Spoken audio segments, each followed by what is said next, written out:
How is it going, guys? In the last video, we finally got rid of those stock wheels and installed some new wheels on the car.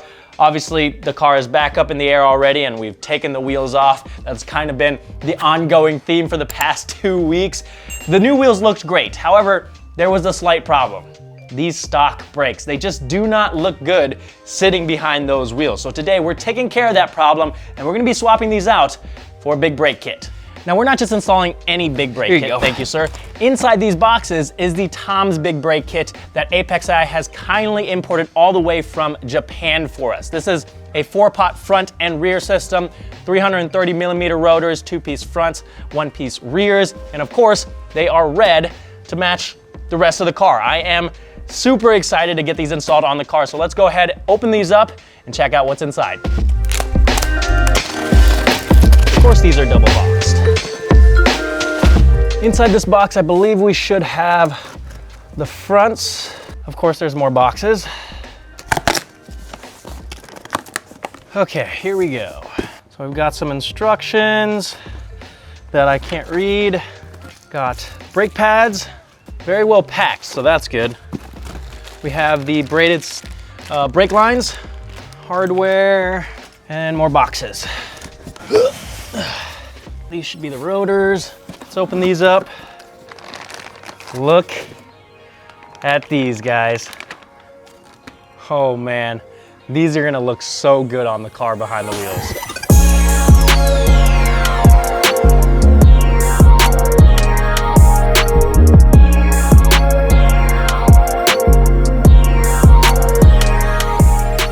I've got everything unboxed. We have the 4 calipers. These look even better than I had imagined. We have the rotors front and rear.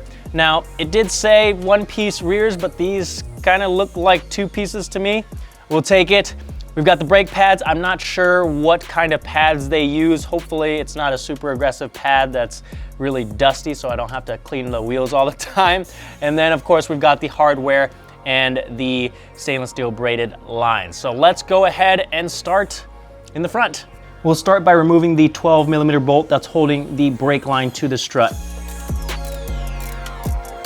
On the back of the brake caliper, there's gonna be 2 19 millimeter bolts that we're gonna need to remove. Once you have those removed, we can pull the caliper off of the rotor and either hang it with some zip ties, or if your car's low to the ground enough, you can just set it down. Just make sure it's not hanging from the brake line.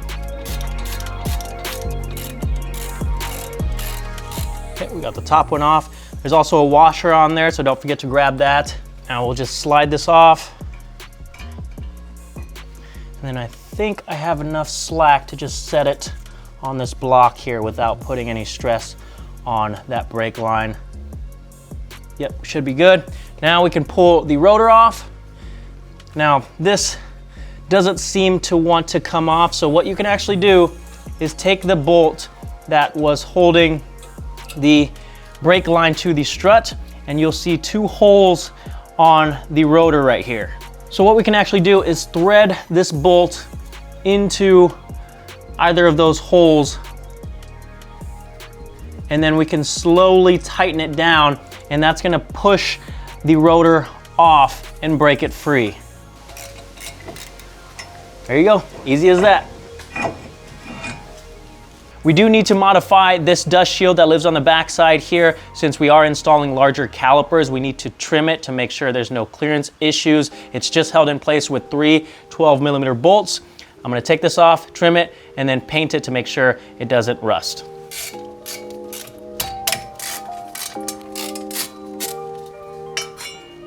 All right, let's try and do this without cutting my fingers off.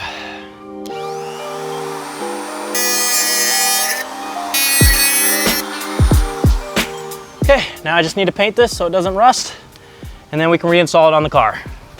The dust shield is trimmed and painted, so we'll reinstall it onto the car. Now we can slide our new rotor into place. I've already sprayed it down with brake clean to get the shipping oils off, but now we can go grab the caliper and get that installed. I've gone ahead and installed the brake line to the back of the caliper. Make sure you have both of the copper washers on both sides of that banjo bolt, and also pay attention to which caliper you're grabbing. You want the bleeder nipple to be on top. Now we can slide this into position and then use the included bolts and washers to lock it down. This is my least favorite part. We need to disconnect the line from the old caliper and install the line from the new caliper. And while we're doing this, it's gonna dump out brake fluid, so we need to do this quickly so we don't make an absolute huge mess. Now, before I pull out this metal retaining clip, I'm going to take a 10mm flare nut wrench. You're gonna want to use a flare nut wrench on this nut, otherwise you risk stripping it and it is not fun to replace. So before I take out this retaining clip, I'm going to break this nut loose. Okay, there we go. I'm gonna tighten it back up just so it doesn't leak, but it's broken free, so I can easily loosen it up.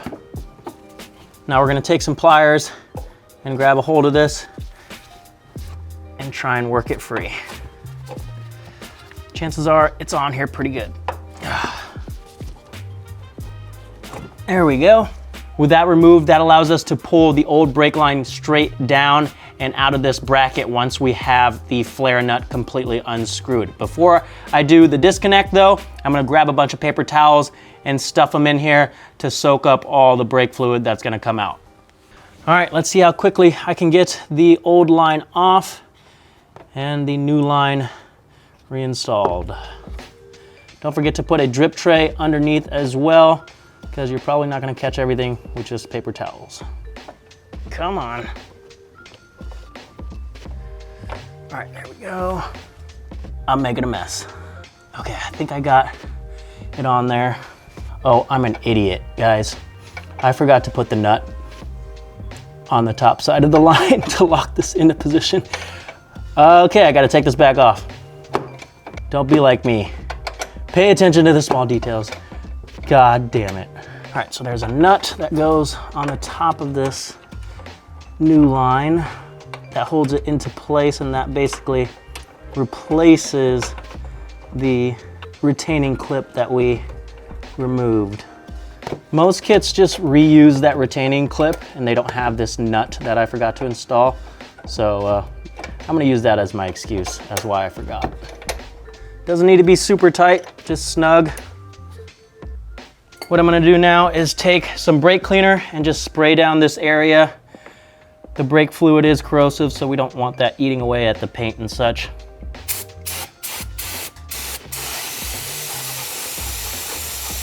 I'm gonna go ahead and tighten down this 19mm nut on the top side to lock down the brake line.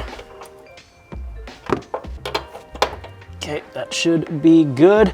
Now all we have to do is hook up the brake line to our strut. I'll show you that bracket here in a little bit, and then we can install our new brake pads.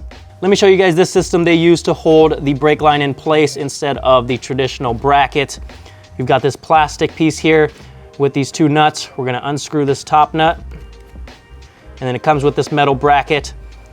We'll slide this portion onto the threaded portion of that, and then reinstall the nut, lock the two nuts together, and that's gonna lock down this bracket. You install this bracket onto the strut with the OEM 12mm bolt, and then this portion right here locks down the whole plastic portion onto whatever part you need of the brake line. So once you tighten this down, it's not gonna go anywhere. We can slide our new brake pads in, and then we can install the pins. We'll get this top one installed, and then we can move to the rear.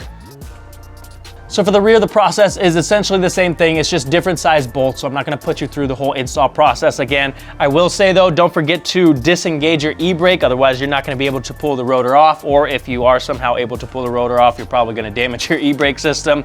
I'm gonna go ahead and install the other three corners, and then I'll show you guys how everything looks.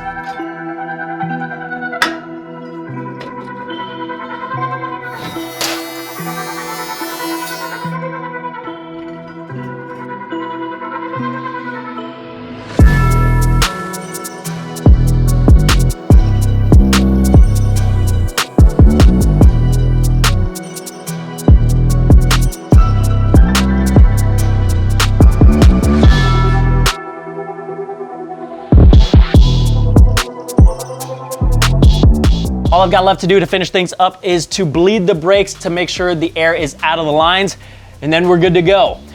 These look absolutely crazy, guys. I've not had a big brake kit with both fronts and rears. And again, the red on red is perfection. The 330 millimeter rotors are gonna fill in behind the wheels amazingly.